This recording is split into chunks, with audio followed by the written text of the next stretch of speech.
Bonjour à tous et bienvenue dans cette deuxième partie sur le Bookstore de notre logiciel VirtualBook. Alors aujourd'hui on va s'occuper de la fonction qui va permettre de supprimer les livres. Alors je l'ai déjà fait hors caméra pour tester parce que je savais pas trop comment faire. Du coup j'ai un peu bidouillé hors caméra, sinon j'allais galérer en montage. Du coup voilà. Comme ça la vidéo sera un peu plus rapide. Voilà. Donc, avant cela, j'aimerais vous dire quelque chose. Malheureusement, il y a un bug. Alors, on va dire que ça... Ouais, on va dire qu'il y a un bug. C'est pas vraiment un bug. Le bug ne vient pas de mon logiciel. Alors, en fait, le problème, c'est que j'ai un serveur gratuit. Et avec le Bookstore, en fait, on publie des fichiers sur ce serveur gratuit. Et le problème avec ce serveur gratuit, c'est que des fois, il est plein. C'est-à-dire qu'on peut plus mettre de fichiers dedans. Alors ça arrive souvent ou de temps en temps, mais c'est gênant. C'est-à-dire qu'on peut pas publier des livres n'importe quand. C'est-à-dire qu'on pourra publier des livres quand le serveur voudra bien marcher. Donc c'est parce que j'ai un serveur gratuit et que voilà. Donc je sais pas comment je vais faire avec ça parce que il y a deux solutions à ça. Soit ceux qui détiennent le serveur ils règlent ce problème à tout jamais, ou soit je dois payer un serveur payant. Donc ça, je pense que c'est impossible à moins que j'ouvre un Tipeee. Mais pour le Tipeee, j'y ai réfléchi, mais c'est pas une bonne idée parce que j'ai pas beaucoup d'abonnés et du coup le Tipeee là il sert à rien sur une petite chaîne comme la mienne. Donc je sais pas comment je vais faire. Donc vous pourrez toujours publier votre livre, hein, si c'est pas un problème, mais sauf que vous ne pourrez pas le faire n'importe quand en fait. Il y a des fois où ça marche et des fois ça marche pas. Comme aujourd'hui ça marche pas. Voilà. Donc je peux pas vous prouver que mon système marche, mais en tout cas moi je sais qu'il marche. Donc voilà. Donc on va aller voir la fonction liée donc à ce composant qui est une liste box, donc une liste avec plusieurs éléments, une liste déroulante, voilà. Et donc en fait on va mettre tous les livres qui sont qu'on a publiés, que l'utilisateur a publié dans la liste box. Et quand l'utilisateur va cliquer sur l'un des éléments de la list box, on va lui proposer de supprimer le livre qu'il a sélectionné. Donc voilà le système qu'on veut mettre en place et que j'ai déjà mis en place. Alors déjà nous avons une première fonction. Alors une première fonction ici, charge listbox. Alors c'est une fonction qui est reliée à aucun composant, c'est-à-dire que je l'ai créée grâce à ce bouton là, voilà. Donc elle est reliée à aucun bouton, voilà. Cette fonction elle est appelée au moment où on se connecte grâce au Bookstore, voilà. Et donc qu'est-ce qu'elle fait? En fait, elle va charger la liste des livres dans la liste box, la liste déroulante. C'est-à-dire qu'elle va mettre tous les livres de l'utilisateur dans la liste box. Alors, ce sera ses propres livres, hein. Ce sera pas tous les livres dans le VirtualBook, hein, dans le Booster. Ce sera uniquement les livres que l'utilisateur a publiés. Voilà. Donc, pour cela, comment on fait? Alors déjà, on vide la liste déroulante. Alors pourquoi on fait ça?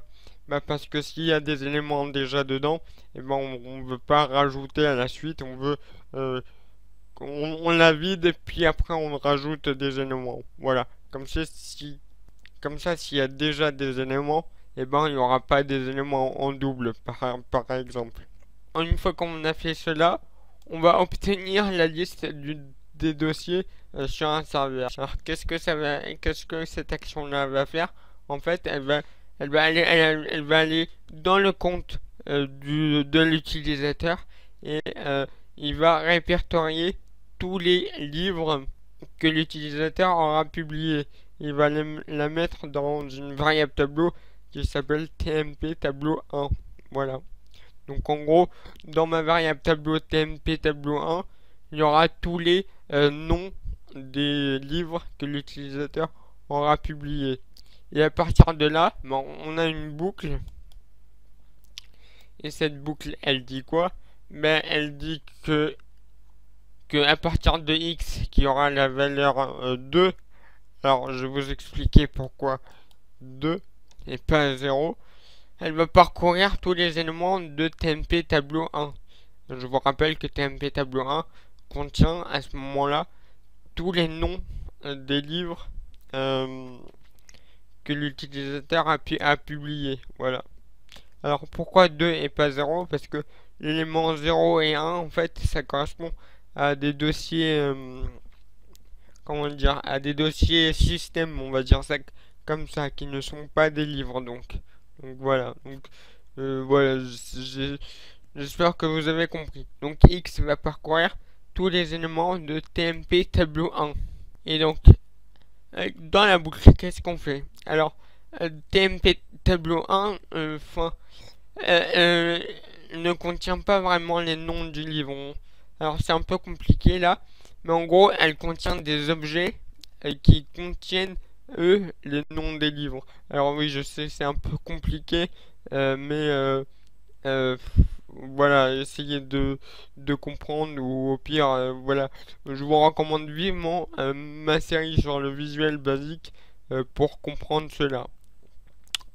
Alors oui, donc tmp tableau 1, en fait, elle contient des objets, un tableau d'objets, et dans ces objets-là, eh ben, il y a les noms des livres. Et donc là, pour les récupérer, on ne peut pas directement obtenir le nom du livre. On doit d'abord mettre dans la variable tmp, par exemple, eh ben, on va mettre l'élément x de tmp tableau 1, et ensuite, on va obtenir une propriété d'une variable. Et donc, quelle propriété on va récupérer? Bah, c'est la propriété name qui correspond au nom du livre. Voilà. Et donc notre objet, comme je vous l'ai dit, il s'appelle comment? Il s'appelle ftp directory info. Voilà. Donc je sais, c'est un peu compliqué, mais voilà. En gros, si vous voulez pas vous compliquer la tête, enfin, si vous voulez que je vous explique d'une manière rapide et simple, en gros, là, ce qu'on fait, c'est qu'on récupère le nom du livre qui est dans tmp tableau 1. Voilà. Et ensuite, qu'est-ce qu'on fait? Donc, on met le nom dans la variable tmp. Et ensuite, qu'est-ce qu'on fait? On ajoute tmp à la liste déroulante. C'est-à-dire qu'on ajoute le nom dans la liste déroulante. Voilà. Alors, on va tester, on va voir si ça marche. Donc, on va aller dans le bookstore. Donc, pour l'instant, comme vous voyez, j'ai 0 livre. Donc, ma liste déroulante, normalement, elle est vide. Voilà, elle est entièrement vide. On va uploader un livre. Alors, je sais que ça va pas marcher parce que, comme je vous l'ai dit, il y a un bug avec le serveur. Mais on va quand même uploader. En fait, ça va quand même créer un dossier sur le serveur. Et ça va faire comme si il y avait un livre d'uploader, en fait. Donc, voilà. Donc, on va publier tout ça. Donc voilà le message d'erreur, ça c'est parce que le serveur il est plein, enfin voilà. C'est pas le logiciel qui bug, hein, c'est juste une question de serveur qui plante, voilà, c'est leur serveur. Donc voilà, c'est parce que j'ai un serveur gratuit. Voilà. Donc là il me demande de rafraîchir, donc je rafraîchis. Et voilà, on va dire que mon livre est uploadé. Alors, il y a des messages d'erreur ici. Et c'est normal parce que, comme je vous l'ai dit, les fichiers ne sont pas vraiment uploadés. Il m'a juste créé un dossier qui s'appelle mon livre. Donc là, si j'actualise, vous verrez que dans mon serveur, il y a bien un dossier qui s'appelle mon livre. Sauf que dedans, il y aura rien du tout. Voilà, donc il y a bien dans le bookstore un dossier qui s'appelle mon livre. Donc c'est pour ça que qu'il est affiché juste ici. Sauf que dedans, si on va dedans, et le dossier sera vide, il n'y aura aucun fichier. Normalement, il y a les 3 fichiers que nous avons vus dans les derniers épisodes. Sauf que là, comme vous voyez, il n'y a rien du tout. Et du coup, c'est pour ça que là, il y a un message d'erreur parce que il ne trouve pas les fichiers qu'il veut, pour le bon fonctionnement du système. Voilà. Mais il nous affiche quand même le livre, voilà. Donc, normalement, dans la liste déroulante, il y a aussi, donc comme vous voyez, le livre, donc mon livre. Donc là, si je clique dessus, alors on va voir d'abord la fonction avant de cliquer dessus, mais vous, en tout cas, vous voyez bien qu'il y a bien le livre que j'ai uploadé qui est apparu dans la liste déroulante, voilà. Alors on va mettre ça de côté. Maintenant on va prendre la fonction qui permet donc à elle de supprimer le livre du serveur. Alors là voici, donc elle s'appelle cbdelete book selected index changed. Donc cette fonction elle est reliée à la list box qui est juste ici. Donc ici. Donc elle se déclenche à quel moment? Elle se déclenche quand l'utilisateur a sélectionné un livre dans la liste déroulante. Donc quand il a sélectionné un élément dans la liste déroulante, et on exécute cette fonction ici. Voilà. Alors que dit cette fonction? Déjà on affiche un message. Donc ce message il va dire voulez-vous vraiment supprimer ce livre? Donc on enregistre la réponse de l'utilisateur dans TMP. Donc il aura le choix de répondre soit oui soit non. Voilà, donc c'est une question. Et donc la réponse sera dans TMP comme je viens de le dire. Et après on a une condition. On a une condition qui dit que si TMP est égal à yes, donc en gros si l'utilisateur a appuyé sur oui, donc TMP, si TMP est égal à yes, et on fait des choses. S'il appuyait sur non, on fait strictement rien du tout. Donc s'il appuyait sur oui, qu'est-ce qu'on fait? On obtient une propriété d'un contrôle. Ce contrôle c'est quoi? C'est la list box. Et on récupère quoi? On récupère la propriété selected text. Alors selected text c'est l'élément que l'utilisateur a sélectionné.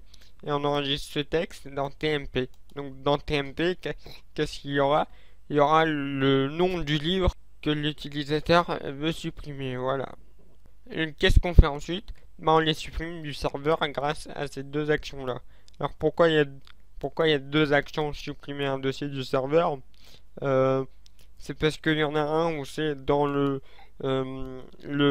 livre qui se trouve dans la page où tout est public, c'est-à-dire le bookstore où il y a tous les livres de tous les utilisateurs. Et le deuxième action ici, c'est le dossier qui se trouve dans l'espace personnel de l'utilisateur. Donc voilà, donc, je vais vous montrer quand on supprime le dossier qui est dans le dossier où tous les livres sont répertoriés. Donc le voici. Donc voilà, donc on supprime bien le livre TMP qui se trouve dans Bookstore. Voilà. Donc ensuite, qu'est-ce qu'on fait? On exécute une fonction. Alors cette fonction, c'est charge list book. Donc en fait, c'est cette fonction que nous venons de voir. En fait, c'est pour actualiser la liste déroulante. Voilà. Donc elle va vider la liste déroulante, remettre tous les livres de l'utilisateur. Voilà. Sauf bien sûr le livre que nous venons de supprimer. Voilà. Et ensuite, il y a une dernière action, c'est une action pour actualiser le navigateur. Voilà. Donc on va tester ça tout de suite. Alors même si il y a un bug, normalement ça devrait quand même fonctionner. Ça va juste supprimer le dossier qui est juste là. Alors, ouais, ça va supprimer juste le dossier qui est ici, qui s'appelle mon livre. Voilà, et qui est vide. Donc ça correspond à ceci. Donc, on va tester ça tout de suite. Donc, je le sélectionne ici. Voilà, je clique dessus.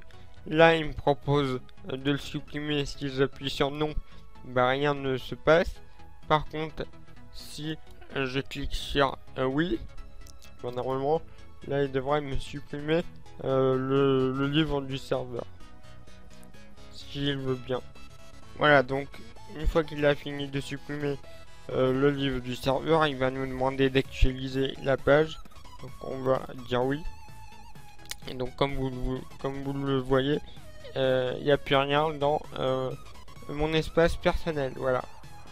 Donc, même dans la page du Bookstore, il n'y a rien du tout. Voilà. Donc, voilà pour la suppression de fichiers. Voilà pour cet épisode. Donc, voilà, c'était très rapide puisque j'avais déjà commencé les fonctions. Donc j'espère que vous avez compris, hein, notamment la fonction charge list qui permet de mettre tous les noms des livres dans la liste déroulante. Hein. Donc j'ai l'impression que j'ai mal expliqué ces deux actions là, mais en gros qu'est-ce qu'on fait là, on récupère juste les noms des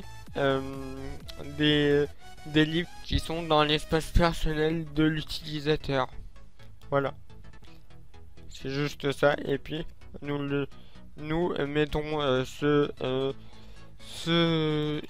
texte, et ben, le texte qui est le nom du livre, dans la liste déroulante ici. Voilà. Donc voilà, donc bah, sur ce, je vous donne rendez-vous dans le prochain épisode où nous allons faire le système de mise à jour. Donc voilà. Donc bah, merci à vous d'avoir regardé la vidéo. N'hésitez pas à la partager, à mettre un j'aime, des commentaires, à vous abonner si ce n'est pas déjà fait. Et sur ce, je vous dis merci à vous et ciao.